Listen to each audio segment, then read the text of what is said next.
uncle, John Kennedy, he realized early on that the purpose of the CIA and the intelligence apparatus was to create a constant pipeline of new wars.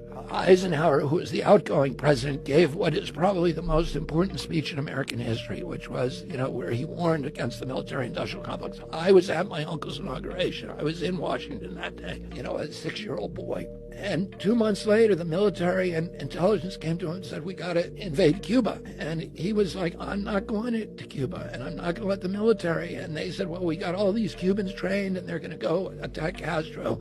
And he said, well, the U.S. government can't be doing that. I don't like what Castro's doing down there, but it's not the United States' job to dictate what kind of governments other countries have. And they said, well, as soon as they land, there's going to be a big revolution. Everybody's going to rise up and they're going to overthrow Castro. And he said, well, you can't use the U.S. military. And they ended up bringing those guys over. And in the middle of it, in the night, they came to him and said, they're getting wiped out on the beach and you need to send in the military and invade. And he said, we're not going to do it. He stepped out of that meeting and he realized they had been lying to him and trying to trick him. And he said, I want to take the CIA and shatter it into 1,000 pieces and scatter it to the winds. For the next 1,000 days of his presidency, he was at war with his military and intelligence apparatus. They tried to get him to go into Laos. He said no. They tried to get him to go into Vietnam. They said